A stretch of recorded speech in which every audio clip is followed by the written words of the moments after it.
गंगाराम एक साधारण किसान था। उसके पास बस 2 बीघा जमीन, एक पुराना हल और मेहनत करने की अटूट लगन थी।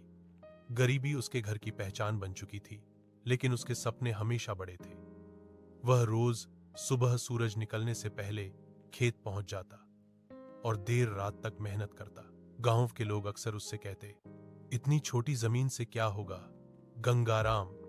लेकिन वह हर बार मुस्कुराकर कहता, जमीन छोटी है पर मेरी लगन बड़ी है। कुछ समय बाद सरकार की नई योजनाएं आईं, बेहतर बीज, ट्रेनिंग और जदीद खेती के तरीके।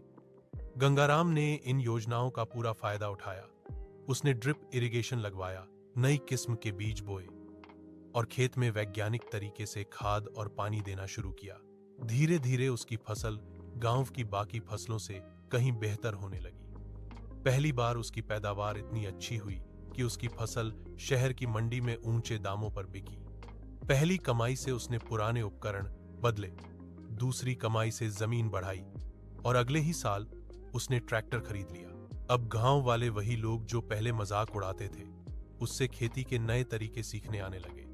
गंगाराम ने भी सबकी मदद की, उन्हें आधुनिक खेती के फायदे समझाए और गरीब किसानों को बीज तक मुफ्त में बांट दिए।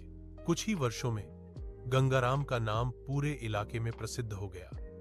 अब उसके पास कई एकड़ जमीन, आधुनिक मशीनें और स्थिर आमदनी थी। लेकिन उसने अपना स्वभाव नहीं बदला। वह अब भी वही मेहनती, विनम्र और सच्चा किसान था। गंगाराम कहता है, मेहनत की जमीन पर उगाई गई फसल कभी धोखा नहीं देती। अगर इरादा मजबूत हो तो छोटा किसान भी बड़ा बन सकता है। अगर आप चाहें, मैं इसे और छोटा और लंबा कहानी शैली, वीडियो स्क्रिप्ट या प्रेरणादायक भाषण के रूप में भी लिख सकता हूं।